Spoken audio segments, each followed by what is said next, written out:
বনানী বনানী বনানী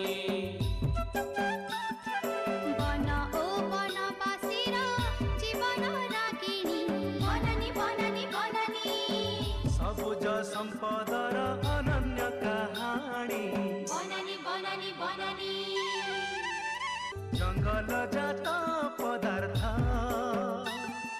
सबुजिमा परिवेश हरे जीवनको सुन्दर सरस फुटाए मुहरे हस फुटाए मुहरे हस सेई जंगलर रक्षा हेउ जीवनर दीक्षा पेट पाटणार मिळू नुआ राह बननीर ए संदेश বনানীর এ সন্দেশ বনানী বনানী বনানী जंगल बिना रही न पारे धरणी বনানী বনানী বনানী বনানী বনানী বনানী।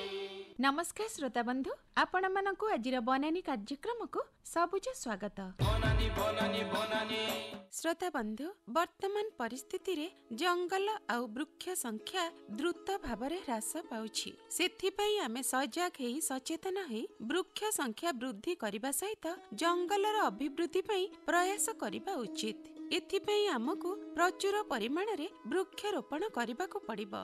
नदी कूलरे केनाल कूलरे वृक्षरोपण करी मृत्तिका क्षय को रोकिबा। समुद्र कूलरे बालुका स्थानांतरीकरण झड़ पवन को अटकेइबा। गाँ पाखरे गाँ लोक मानकर दैनंदिन वृक्ष जनित आवश्यकता को पूरण करिबा। एही परि भाबरे निर्दिष्ट उद्देश्य रखी वृक्षरोपणर योजना प्रस्तुत करिबा दरकार। हेले वर्तमान मुख्य समस्या हेउची जनसंख्या वृद्धि आउ लोक माने सहराभिमुखी। सहर रे जागार अभाव हेतु चाष जमी रे बड़ बड़ अट्टालिका मानकरे लोक माने रहुचंती। सहर तथा देशर अर्थनैतिक अभिवृद्धि पई उन्नत मानर रास्ता घाट निर्माण तथा कल कारखाना सबु प्रतिष्ठा हेउछि।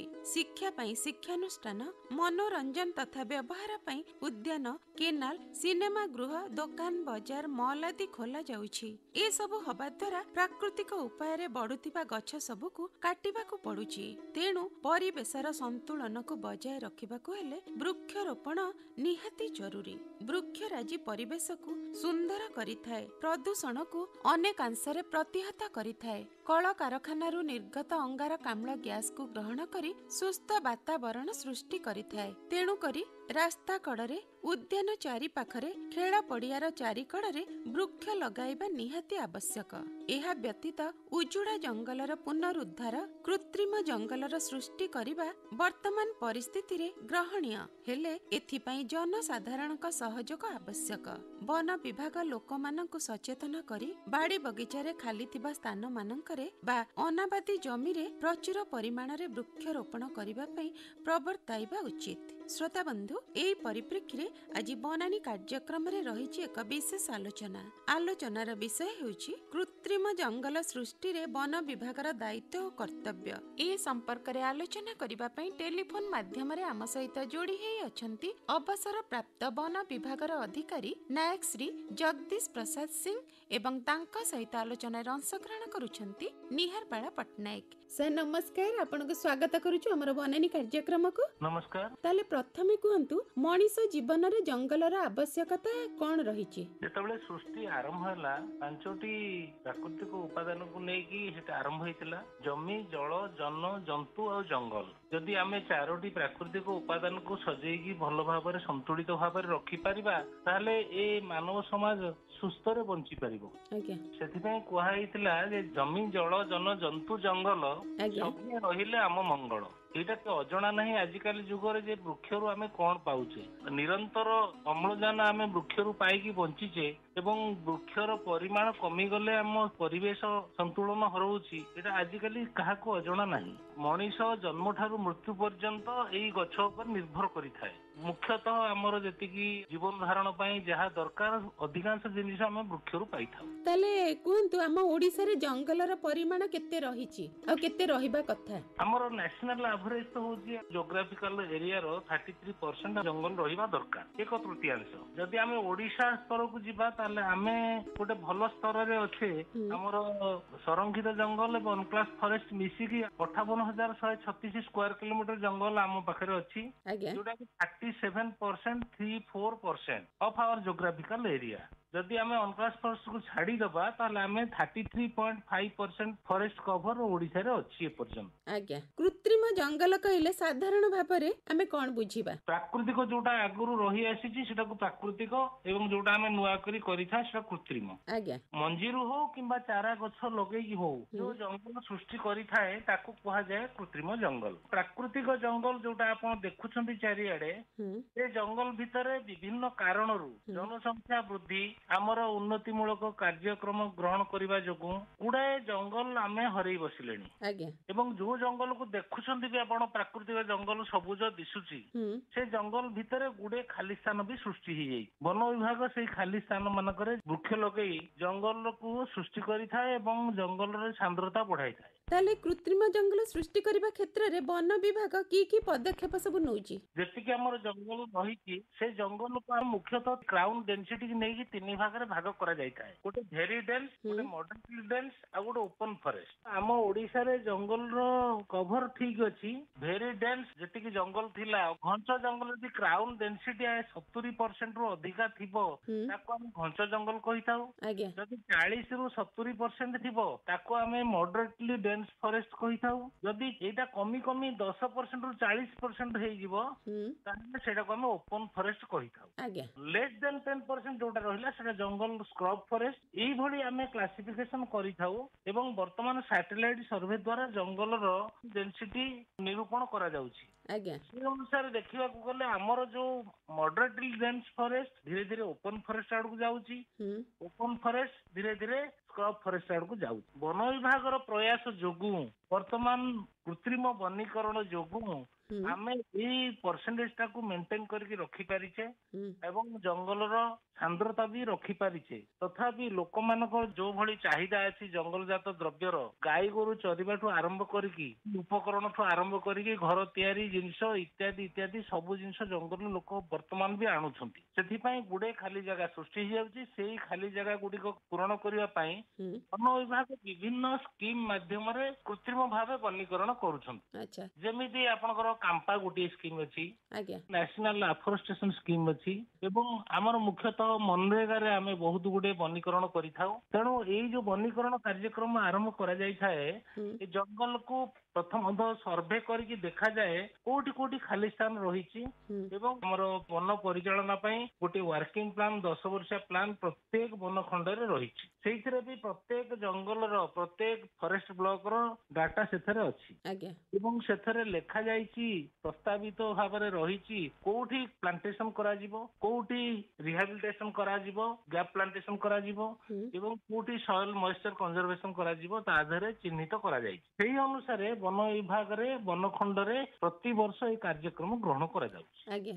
ଏବଂ ଖାଲି ସ୍ଥାନ ପୂରଣ କରିବା ପାଇଁ ପ୍ରୟାସ ଜାରି ରହିଛି ଏବଂ ବହୁତ ଉନ୍ନତିମୂଳକ କାମ ବି ଜଙ୍ଗଲରେ ବର୍ତ୍ତମାନ ହଉଛି ଏଇଥିପାଇଁ ଯେ ଆମେ ଆଗରୁ ଯୋଉ ଭଳି ଜଙ୍ଗଲରେ ବନୀକରଣ କରୁଥିଲୁ କୃତ୍ରିମ ବନୀକରଣ, ସେସବୁ ତାର ମାନ ବଦଳି ଯାଇଛି। ବର୍ତ୍ତମାନ ଆମେ 1.5 ବର୍ଷିଆ ଚାରା ଗଛ ଲଗଉଛୁ ଜଙ୍ଗଲରେ, ଯୋଉଥିପାଇଁ କି ପ୍ଲାଣ୍ଟେସନ ର ସକ୍ସେସ ରେଟ୍ ବି ବଢିଯାଇଛି। ୟା ବ୍ୟତୀତ ଜଙ୍ଗଲ ପାଖରେ ଯୋଉ ଗାଁ ଲୋକ ବସବାସ କରୁଛନ୍ତି, ଯୋଉମାନେ ଜଙ୍ଗଲ ଉପରେ ନିର୍ଭର କରିକି ଚଳୁଛନ୍ତି, ସେଇମାନଙ୍କୁ କୃତ୍ରିମ ବନୀକରଣରେ ପ୍ରଥମରୁ ହିଁ ଯୋଡି ଦିଆଯାଉଛି। ଆଜ୍ଞା ପ୍ରାୟ ସବୁ ଜଙ୍ଗଲର ଚାରିପଟେ ବନ ସୁରକ୍ଷା ସମିତି ଆମେ ଗଠନ କରିଛୁ। ଆଜ୍ଞା ପାଖାପାଖି 14,000 ବନ ସୁରକ୍ଷା ସମିତି ଓଡିଶାରେ ହେଇସାରିଲାଣି।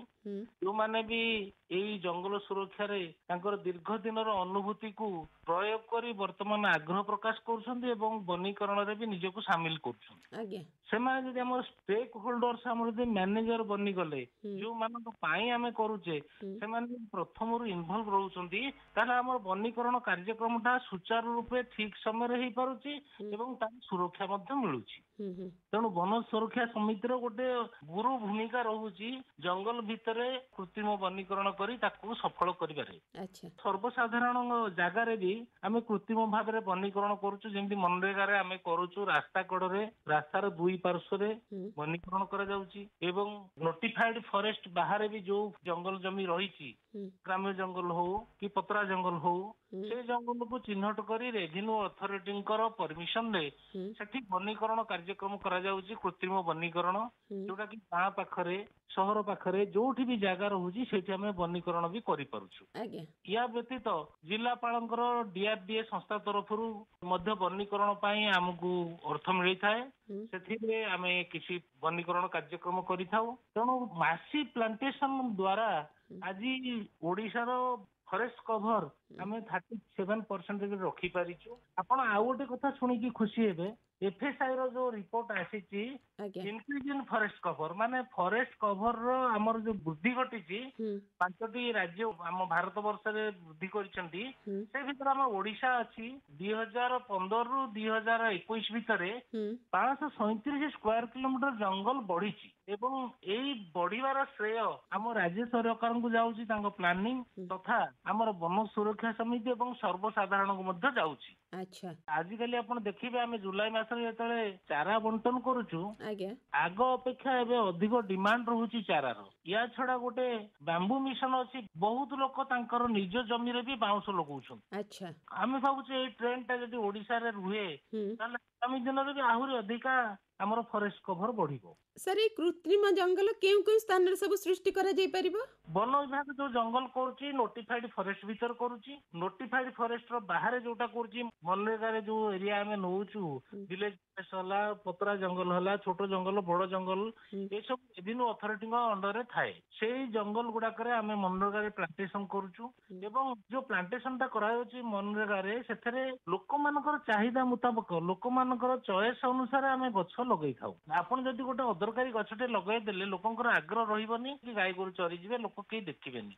ଫଳ ଗଛ ପାଇଁ ଲୋକମାନଙ୍କର ବହୁତ ସବୁବେଳେ ଆଗ୍ରହ ଥାଏ। ସେଇ ଗଛ ଆମେ ପ୍ରାୟ 40% ଗଛ ଲଗାଉଛୁ ଏବଂ ଆମର ବିଗତ ବର୍ଷରେ ପଣସ ମିଶନ ଷ୍ଟାର୍ଟ ହେଇଥିଲା। ପଣସ ଗଛ ବର୍ତ୍ତମାନ ଧୀରେ ଧୀରେ କମି ଯାଇଥିଲା, ସେଇ ପଣସ ଗଛ ପର୍ଯ୍ୟାପ୍ତ ପରିମାଣରେ କୃତ୍ରିମ ବନୀକରଣରେ ଆମେ ଲଗେଇଥାଉ। ସେଭଳି ଅଁଳା, ହରିଡା, ବାହାଡା, ମହୁଲ, ଚାର, ଆମ୍ବ, ପଣସ ଏସବୁ ଗଛର ପରସେଣ୍ଟେଜ ବର୍ତ୍ତମାନ ବହୁତ ଅଧିକା। ଆମେ ପ୍ରାୟ 50% ଫଳ ଗଛ ଲଗାଉଛୁ, ବାଉଁଶ ଲାଗୁଛି 10%। ଲୋକମାନଙ୍କର ଆଗ୍ରହ ବଢୁଛି, ଏଇ ଜାଗାଟାକୁ ଆମେ ନଷ୍ଟ କରିବାନି, ଫଳ ଫଳିଲା ଆମେ ଖାଇବା। ତେଣୁ ଆମେ ଲୋକମାନଙ୍କୁ ତା ଦେହରେ ଯୋଡି ଦଉଛୁ। ସୁରକ୍ଷା ସମିତି ମାଧ୍ୟମରେ ଏ କାମ କରାଯାଉଛି। ବନ ବିଭାଗ ଜଙ୍ଗଲ କୁହାଯାଉନି, ଆମ ଜଙ୍ଗଲ ଯେମିତି ଆମ ଓଡିଶା, ଆମ ଜଙ୍ଗଲ ସେମାନେ କହୁଛନ୍ତି। ଏବଂ ଏହାର ଗୋଟେ ବଡ ଫାଇଦା ହେଇଛି ଆମ ଜଙ୍ଗଲ ଯୋଜନା ମାଧ୍ୟମରେ। ଆମର ଏଥିରେ ଲୋକମାନଙ୍କର ସୁବିଧା ହେବା ସଙ୍ଗେ ସଙ୍ଗେ ତାଙ୍କର ଲାଇଭଲିହୁଡ ସପୋର୍ଟ ବି ସେମାନେ ପାଉଛନ୍ତି, ଯୋଉଥିରେ କି ବନ ବିଭାଗ ପ୍ଲାଣ୍ଟେସନ କରୁଛି ଏବଂ ଏଥିରେ ଷ୍ଟେକ୍ ହୋଲ୍ଡର ବା ବନ ସୁରକ୍ଷା ସମିତି ମାନଙ୍କୁ ଏଥିରେ ସଂଶ୍ଳିଷ୍ଟ କରାଯାଉଛି। ମହିଳା SHG ମାନଙ୍କୁ ଏଇଥିରେ ଯୋଡି ଦିଆଯାଇଛି। ସେମାନେ ଚାରା କରିବାଠୁ ଆରମ୍ଭ କରିକି ଖତ ସଂଗ୍ରହ କରିବା ଏବଂ ବନୀକରଣ କାର୍ଯ୍ୟକ୍ରମରେ ଗାତ ଖୋଳିବା, ଗଛ ଲଗେଇବା, ପୋଡାକୁଷା କରିବା, ଘାସ ବାଛିବା ଏବଂ ତାକୁ ଜଗା ରଖା କରିବା, ସବୁ କାମରେ ସେମାନଙ୍କୁ ଯୋଡି ଦିଆଯାଇଛି ବର୍ତ୍ତମାନ। ତାମାନେ କୃତ୍ରିମ ଜଙ୍ଗଲ ସୃଷ୍ଟି କରିବାରେ ସାଧାରଣ ଜନତା ଓ ବନ ସୁରକ୍ଷା ସମିତିର ବହୁତ ଭୂମିକା ରହିଛି। ନିଶ୍ଚିତ ଭାବରେ ବନ ବିଭାଗର କର୍ମଚାରୀ ମାନେ ମୁଷ୍ଟିମେୟ, ଅନେକ ଜାଗାରେ ଖାଲି ବି ରହୁଛି, ପୂରଣ ହେଇପାରୁନି। ଯଦି ଆପଣ ଖାଲି ବନ ବିଭାଗ ଉପରେ ଡିପେଣ୍ଡ କରିବେ ତାହେଲେ କୋଉଠି ଗୋଟେ ଦୂରାନ୍ତରେ ଆପଣ ଗୋଟେ ପ୍ଲାଣ୍ଟେସନ କରିଥିବେ, ଜଙ୍ଗଲ ଭିତରେ ନଷ୍ଟ ହେଇଗଲେ ସେଠି ପହଞ୍ଚିଲା ବେଳକୁ ନଷ୍ଟ ହେଇଯିବ। ଏବଂ ଆଉ ଗୋଟେ କଥା ମୁଁ ଏଠି କହିବି ଆପଣଙ୍କୁ, ବନ ଏବଂ ବନୀକରଣର ପ୍ରଧାନ ଶତ୍ରୁ ହଉଛି ଜଙ୍ଗଲ ନିଆଁ। ଫେବୃଆରୀ ଅନୱାର୍ଡ ଜଙ୍ଗଲ ନିଆଁ ଷ୍ଟାର୍ଟ ହେଇଯିବ। ଆପଣ ନ ରୋକିବେ ଜଙ୍ଗଲ ନିଆଁକୁ ତାହେଲେ ପୋଡି ଜଳି ସବୁ ଧ୍ୱଂସ ହେଇଯାଏ।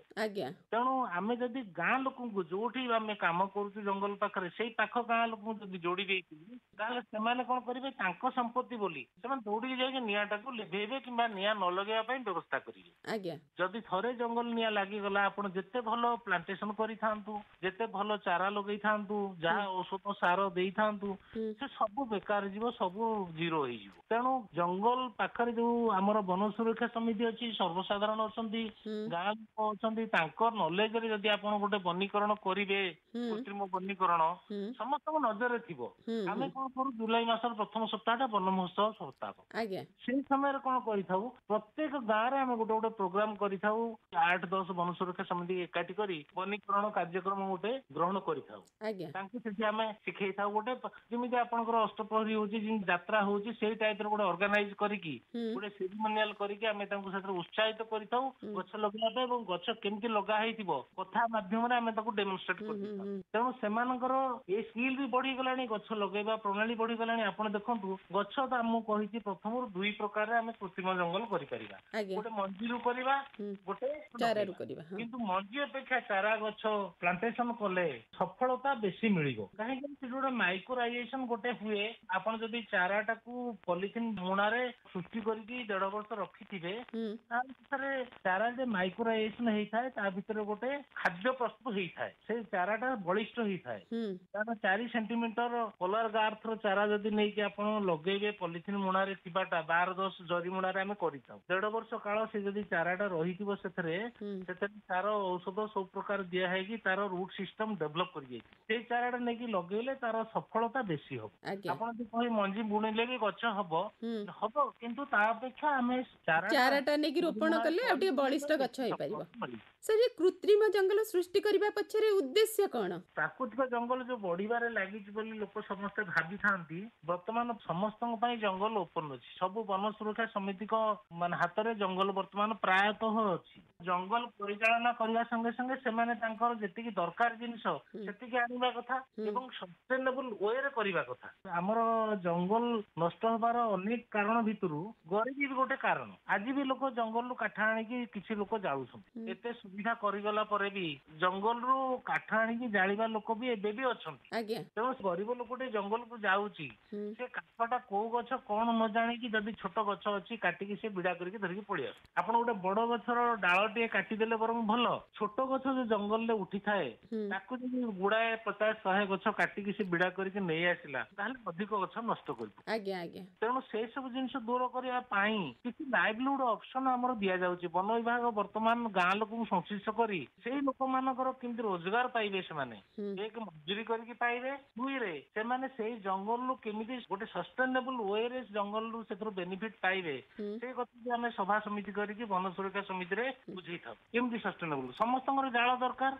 ବନ ସଂରକ୍ଷଣ ସମିତି ଯଦି ଗୋଟେ ସବ କମିଟି ରହିବ, ତାଙ୍କ ଉପସ୍ଥିତିରେ ଯୋଉ ଯୋଉ ଡାଳ ବେଶୀ ବଢି ଯାଇଛି ବର୍ଷା ଦିନରେ ତାକୁ ଶୀତ ଦିନେ ଆମେ କିଛି ପାତଳୀକରଣ କରିଥାଉ, ତାକୁ ସମାନ ଭାବରେ ପ୍ରତି ପରିବାରକୁ ବାଣ୍ଟିକି ଦିଆଯାଏ, ସେଇଟାକୁ ସେମାନେ ବେନିଫିଟ ଭାବରେ ପାଇଲେ। ଏମିତି ଜଙ୍ଗଲରୁ ଯେକୌଣସି ଫଳ ମୂଳ ଡାଳ ଇତ୍ୟାଦି ସଂଗ୍ରହ କରିବା ପାଇଁ ଗଲେ ବନ ସୁରକ୍ଷା ସମିତି ସେଟା କଣ୍ଟ୍ରୋଲ କରିକି ତାଙ୍କୁ ଛାଡିବ ଏବଂ ସେମାନେ ଗୋଟେ କଣ୍ଟ୍ରିବ୍ୟୁସନ ଦେବେ ତାଙ୍କ ଗାଁ ଫଣ୍ଡରେ। ମନେ କରନ୍ତୁ ଗୋଟେ ଲୋକର ଘର ଭାଙ୍ଗିଗଲା, ସେ 4ଟା ବଲି 4ଟା ବାଉଁଶ ଆଣିବାକୁ ବନ ସୁରକ୍ଷା ସମିତିରେ ଗୋଟେ ନିବେଦନ କଲା, ତାକୁ ସେମାନେ ଆଲାଉ କରିବେ। ତାଙ୍କର ଯୋଉ ଗଛଟା ଯୋଉ ବାଉଁଶଟା ଯୋଉ ଶାଖାଟା କାଟିଦେଲେ ଗଛ ନଷ୍ଟ ନ ହବ ତାଙ୍କୁ ଦେଖେଇ ଦିଆଯିବ, ସେଟା ଆଣିକି ସେ ତାର କାମ କଲା ଏବଂ ବଜାର ଦର ଠାରୁ ଖୁବ କମ ଦରରେ, ମନେ କରନ୍ତୁ ଗୋଟେ ବାଉଁଶ ବଜାରରେ 40 ଟଙ୍କା, ସେ ବନ ସୁରକ୍ଷା ସମିତିରେ 10 ଟଙ୍କା ଡିପୋଜିଟ କଲା। ତେଣୁ ତାକୁ ବି ସୁବିଧା ହେଲା, ବନ ସୁରକ୍ଷା ସମିତିର ବି ଗୋଟେ ଫଣ୍ଡ ରହିଲା। ଏବଂ ସଷ୍ଟେନେବୁଲ ଫରେଷ୍ଟ ମ୍ୟାନେଜମେଣ୍ଟରେ ବନ ବିଭାଗ ଗୋଟେ ଗୁରୁତ୍ୱପୂର୍ଣ୍ଣ ଭୂମିକା ରହିଛି। ଆମେ ଯଦି ନ ରହିବା ବନ ବିଭାଗର କର୍ମଚାରୀ ମାନେ ଲୋକମାନଙ୍କୁ ନିରନ୍ତର ଭାବେ ଯଦି ନ ବୁଝେଇବା ତାହେଲେ ହୁଏତ ଏଇଟା ବ୍ୟାଘାତ ଘଟିପାରେ ଏବଂ ଲୋକମାନେ ମନ ଇଚ୍ଛା ତାଙ୍କର କାଟି ଦେଇ ପାରନ୍ତି। କିଛି ଲୋକ ଅଛନ୍ତି ଗାଁରେ ଦୁଷ୍ଟ ଲୋକ, ସେ ତାଙ୍କ ସୁବିଧା ମୁତାବକ ଲୁଚେଇକି କାଟିକି ଆଣିପାରନ୍ତି। ତେଣୁ ଆମର ବନ ବିଭାଗର ଗୋଟେ ବଡ ଭୂମିକା ରହିଛି। ଜଙ୍ଗଲ ପରିଚାଳନା ଲୋକମାନଙ୍କୁ ଶିଖା ଯାଉଛି। ଧୀରେ ଧୀରେ ଲୋକ ଯୋଉଠି ଶିଖି ଯାଉଛନ୍ତି ବନ ସୁରକ୍ଷା ସମିତି, ତାଙ୍କୁ ବର୍ତ୍ତମାନ ଉପଭୋକ୍ତାରୁ ପରିଚାଳକ ହିସାବରେ ବନ ସୁରକ୍ଷା ସମିତି ହାତରେ ସେଇ ଜଙ୍ଗଲକୁ ଦେଇ ଦିଆ ହଉଛି। ଆଚ୍ଛା ସାର୍, ଏଇଠି ଗୋଟେ କଥା ତାହେଲେ କୁହନ୍ତୁ, ଏଇ କୃତ୍ରିମ ଜଙ୍ଗଲ ସୃଷ୍ଟି କରିବା ପାଇଁ ସାଧାରଣ ଜନତାଙ୍କ ମଧ୍ୟରେ ସଚେତନତା ସୃଷ୍ଟି କରିବାକୁ ବନ ବିଭାଗ ସବୁ କଣ ପଦକ୍ଷେପ ନେଉଛି ବା କଣ କଣ ସବୁ କାର୍ଯ୍ୟକ୍ରମ କରୁଛି? ଦେଖନ୍ତୁ, ଯୋଉ ଜାଗାକୁ କେହି ଯାଇପାରନ୍ତି ନାହିଁ ସେଇ ଜାଗାରେ ବନ ବିଭାଗର ବନରକ୍ଷୀଠୁ ଆରମ୍ଭ କରିକି DFO, କନଜରଭେଟର, PCC ପର୍ଯ୍ୟନ୍ତ ପହଞ୍ଚିଥାନ୍ତି। ଯୋଉଠି ଆମେ କାମ କରିଥାଉ ପ୍ରାୟ ରିମୋଟ ପ୍ଲେସ, ପୁରା ବହୁତ ଦୁରିଆ ଜଙ୍ଗଲ ଅଞ୍ଚଳରେ ଆମେ କାମ କରିଥାଉ। ସେଇ ଜଙ୍ଗଲରେ ଆମ କାମ କରିବା ମାଧ୍ୟମରେ ଆମେ ଗାଁ ଲୋକଙ୍କ ପାଖକୁ ଯାଉ, ଆମର ଉଚ୍ଚ ଅଫିସର ମାନେ ବି ସେଠିକି ଯାଇକି ପହଞ୍ଚିଥାନ୍ତି। ତେଣୁ ସେଇ ଜଙ୍ଗଲର ଗୋଟେ ମନିଟରିଂ ହେଇଯାଏ ତା ଦ୍ୱାରା। ମାନେ ଆମେ ଯୋଉ ଜାଗାଟା କାମ କରୁଛୁ ତା ମନିଟରିଂ କରିବା ସଙ୍ଗେ ସଙ୍ଗେ ବନୀକରଣର ବାକି ଜଙ୍ଗଲର ଅବସ୍ଥା କଣ ତାକୁ ଆମେ ଜାଣିପାରୁ। ପାଦରେ ଚାଲିକି ଯଦି ଦେଖିବେ ଆପଣ ଜଙ୍ଗଲ କଣ, ଜଙ୍ଗଲର ଅବସ୍ଥା କଣ ଅଛି, ବାହାରକୁ ସିନା ଗ୍ରୀନ ଦିଶୁଛି, ଭିତରେ ପଶିଗଲେ ଦେଖିବେ ମେଲା ଜାଗା ଦେଖିବେ, କୋଉଠି ମାଟି ଧୋଇ ହେଇଯିବ ଦେଖିବେ। ଏସବୁ ଜିନିଷ ଆମେ ରେକର୍ଡ କରିକି ଆଣିଥାଉ, ସେଇଟାକୁ ଆମେ ପରବର୍ତ୍ତୀ ସମୟରେ ବନୀକରଣରେ ଆମେ କାର୍ଯ୍ୟକ୍ରମରେ ଗ୍ରହଣ କରିଥାଉ। ଯେକୌଣସି କୃତ୍ରିମ ବନୀକରଣ କାର୍ଯ୍ୟକ୍ରମ ପଛରେ ସଫଳତା ପଛରେ ଏ ସମସ୍ତଙ୍କର ଭୂମିକା ରହୁଥାଏ। ଆଜ୍ଞା ସାର୍ ଏଇ ଯୋଉ କୃତ୍ରିମ ଜଙ୍ଗଲ ପ୍ରଦୂଷଣକୁ ରୋକି ପାରିବ କି? ନିଶ୍ଚୟ ସେଇ ଉଦ୍ଦେଶ୍ୟରେ ହିଁ କରାଯାଉଛି। ଆମର ଗାଁ ଲୋକମାନଙ୍କୁ ଜୀବିକା ଯୋଗେଇବା ସଙ୍ଗେ ସଙ୍ଗେ ଆମର ଗ୍ରେଟର ଏମ୍ ହଉଛି ଆମେ କେମିତି ପ୍ରଦୂଷଣକୁ ରୋକିବା। ଆଜ୍ଞା ଆପଣ ଦେଖନ୍ତୁ କୋଭିଡ ସମୟରେ ଅକ୍ସିଜେନର ଅଭାବ ଘଟିଲା। ଆଜ୍ଞା ଯୋଉଠି ଅକ୍ସିଜେନ ସିଲିଣ୍ଡର ଟିକେ ଖୋଜିବାକୁ ଲୋକ ଗଲେ ଡାକ୍ତରଖାନାରେ ଯାଇକି ପଡିଲେ ଟିକେ ଅକ୍ସିଜେନ ଲଗେଇଦେଲେ ଭଲ ହେଇଗଲେ କହିଲେ ଡାକ୍ତର ଆଉ ମୋ ପାଇଁ ଦେବତା। ଆଜ୍ଞା ଆପଣ ଦେଖନ୍ତୁ ନିରବଚ୍ଛିନ୍ନ ଭାବରେ ଗଛ ଅମ୍ଳଜାନ ଯୋଗେଇ ଚାଲି ଆଜ୍ଞା ତାହେଲେ ଆମେ ବୃକ୍ଷକୁ ହିଁ ଦେବତା ମାନିବା ଦରକାର। ଆଜ୍ଞା ଆମେ ବୃକ୍ଷ ଦେବତା ଭାବେ ପୂଜା କରିବା, ବୃକ୍ଷର ସଂରକ୍ଷଣ କରିବା, ଅଧିକରୁ ଅଧିକ ଗଛ ଲଗେଇବା, ତାହେଲେ ଆମର ସନ୍ତୁଳିତ ପରିବେଶ ଆମେ ପାଇବା। ଯଦି ଅମ୍ଳଜାନ ନାହିଁ, ଅଙ୍ଗାରକାମ୍ଳ ପରିମାଣ ବଢିଗଲା ତାହେଲେ ଉଷ୍ଣତା ବି ବଢିଯିବ। ଉଷ୍ଣତା ବଢିଗଲେ ରିଜେନେରେସନ ଯୋଉ ଗଛରୁ ମଞ୍ଜି ପଡିକି ଗଛ ହବା କଥା ପୁଣି ସେ ପରସେଣ୍ଟେଜ କମିଯିବ। ଜୀବଜନ୍ତୁ ଖାଲି ବନ ନୁହେଁ ବନ୍ୟ ପ୍ରାଣୀଙ୍କ ଉପରେ ଏହାର ପ୍ରଭାବ ପଡିବ, ମଣିଷ ଉପରେ ବି ପ୍ରଭାବ ପଡୁଛି। ଆପଣ ଦେଖନ୍ତୁ ଏବେ କ୍ଲାଇମେଟ ଚେଞ୍ଜ କେତେ ଜୋରରେ ହଉଛି। ଆଜ୍ଞା ସେଥିପାଇଁ ଆମ ଡିପାର୍ଟମେଣ୍ଟର ନାଁ ବଦଳି ଯାଇଛି ବର୍ତ୍ତମାନ forest environment and climate change department. ଆଜ୍ଞା ଆଜ୍ଞା ତେଣୁ କ୍ଲାଇମେଟ ଚେଞ୍ଜ କୁ ରୋକିବା ପାଇଁ ଜଙ୍ଗଲର ଗୋଟେ ଗୁରୁତ୍ୱପୂର୍ଣ୍ଣ ଭୂମିକା ଅଛି। ଅନେକ କାରଣ ଭିତରେ ଆମର ଜଙ୍ଗଲର ବୃଦ୍ଧି ଯଦି ଘଟିବ ତାହେଲେ ଆମର ପ୍ରଦୂଷଣ ନିଶ୍ଚିତ ଭାବରେ କମିବ, ଏଥିରେ କିଛି ସନ୍ଦେହ ନାହିଁ।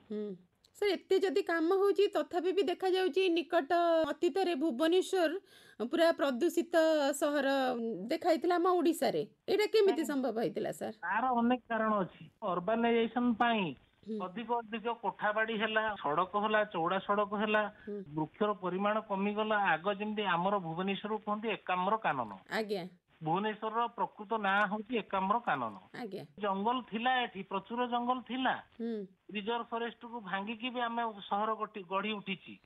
ବର୍ତ୍ତମାନ ଯୋଉ ଗଛ ଗୁଡାକ ଆମେ ହରେଇଛେ ଆମ ପାଖରୁ, ସେଇ ଗଛକୁ ପୁନର୍ବାର ଏଠି ରୋପଣ କରିବା ପାଇଁ ପ୍ରଚେଷ୍ଟା ଚାଲିଛି। ଭୁବନେଶ୍ୱର ମହାନିଗମ ତରଫରୁ, ଓଡିଶା ସରକାରଙ୍କର ଏବଂ କଟକ ମହାନଗର ନିଗମ ସମସ୍ତେ ଲାଗି ପଡିଛନ୍ତି ବୃକ୍ଷରୋପଣରେ। ଆପଣ ଭୁବନେଶ୍ୱର ସହର ଭିତରେ ଆସନ୍ତୁ, ଦେଖନ୍ତୁ ଏବେ କେତେ ଜାଗାରେ ନୂଆ କରି ବନୀକରଣ କରାଯାଇଛି, ରାସ୍ତା ପାର୍ଶ୍ୱରେ ହେଇଛି। ଆଜ୍ଞା ଏବଂ ଯୋଉଠି ଆପଣଙ୍କର ଖାଲି ଜାଗା ଥିଲା ଲୋକ ଏନକ୍ରୋଚ କରିକି ଥିଲେ ତାକୁ ଭାଙ୍ଗିକି ତା ଜାଗାରେ ବି ବୃକ୍ଷରୋପଣ କରାଯାଉଛି। ଏବଂ ରାସ୍ତାର ମଝିରେ ତ ଦେଖିଥିବେ ଗ୍ରୀନେରୀ ଭର୍ତ୍ତି କରିଦିଆଯାଇଛି ଭୁବନେଶ୍ୱର ସହରରେ। ଆଜ୍ଞା ସବୁଜିମା ଭରି ଦିଆଯାଇଛି ଭୁବନେଶ୍ୱର ସହରରେ। ଆପଣ ଯଦି କଟକରୁ ଭୁବନେଶ୍ୱର ନନ୍ଦନକାନନ ରୋଡ ଦେଇକି ଆସିବେ କିମ୍ବା ଯେକୌଣସି ସଡକରେ ଯିବେ ଆପଣ ଦେଖିବେ କୋଉଠି ହେଲେ ଗ୍ରୀନେରୀ କମ ନାହିଁ। ଆଜ୍ଞା କିନ୍ତୁ ଯେହେତୁ ଆମର ଏଠି କଂକ୍ରିଟ ଘର ଦ୍ୱାର ରାସ୍ତା ବାଡି ହେଇଯାଇଛି, ରେଡିଏସନ ଟା ଜୋର ହଉଛି, ରିଫ୍ଲେକ୍ସନ ହଉଛି। ତେଣୁ ଆପଣଙ୍କର ସେଇ ଖରା ଦିନେ ଯୋଉ ପ୍ରୋବ୍ଲେମ ଟା ହଉଛି ତା ପାଇଁ ବଡ ବଡ ଦ୍ରୁମ ଦରକାର। ଆଜ୍ଞା ଯିଏକି ଛାୟା ପ୍ରଦାନ କରି ବଡ ବଡ ଗଛ ହବ ଯିଏ 100 ବର୍ଷ ବଞ୍ଚିବ। ଆଜ୍ଞା ସେଇଭଳି ଗଛ ବି ଲାଗୁଛି। ଆପଣ ଦେଖିବେ ଆଗାମୀ 4-5 ବର୍ଷ ଭିତରେ ଗୋଟେ ବହୁତ ବଡ ଚେଞ୍ଜ ଆପଣ ଦେଖିବେ ଭୁବନେଶ୍ୱର। ଆଚ୍ଛା ସାର୍ ଆମ ଓଡିଶାରେ କୃତ୍ରିମ ଜଙ୍ଗଲ ସୃଷ୍ଟି କେତେ ଫଳପ୍ରଦ ହେଇପାରିଛି?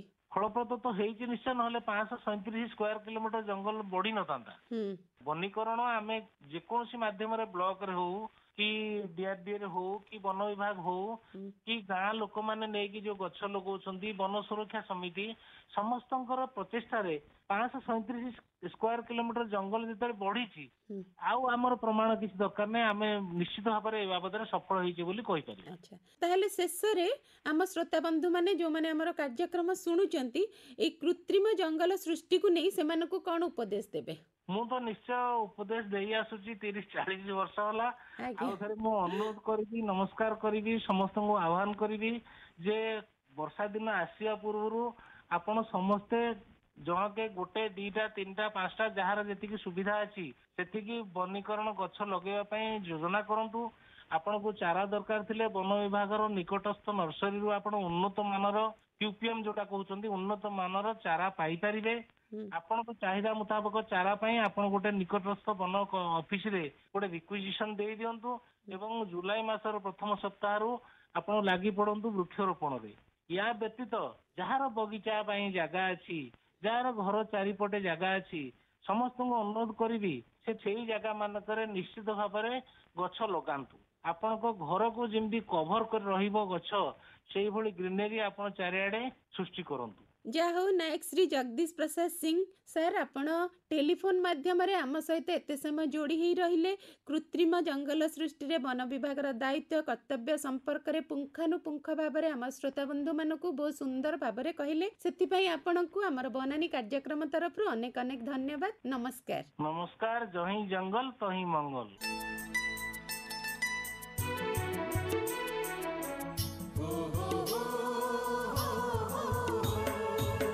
गछ खाली गछटिए नुहे काठ पठा जाळेनी से हेब गछ खाली गछटिए नुहे फूल फल छाई देउथिब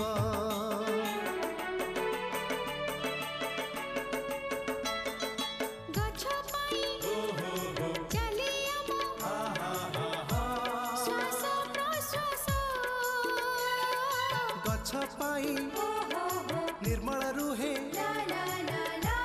परिवेश सुंदर दिशे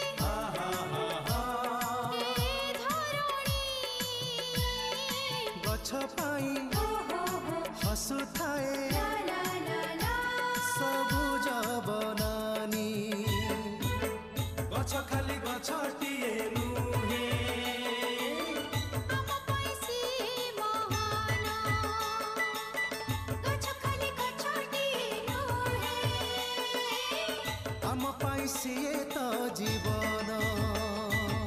श्रोता बंधु आज कार्यक्रम को प्रयोजन एवं परिचालना करथिले अनंत चरण जेना एवं उपस्थापना रे मु थिली निहार बाला पटनायक। बनानी बनानी बनानी आज पई ताहले विदाय दियंतु रहुचु नमस्कार। बनानी बनानी बनानी बनानी बनानी बनानी सबुज संपदर अनन्य कहानी बनानी बनानी बनानी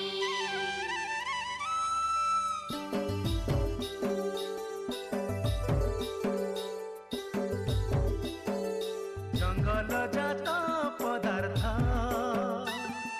सबुजिमा परिवेश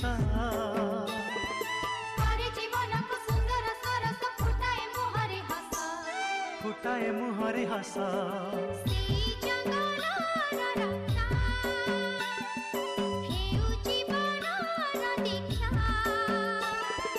पेट पाटणार मिळून राह बननीर ए संदेश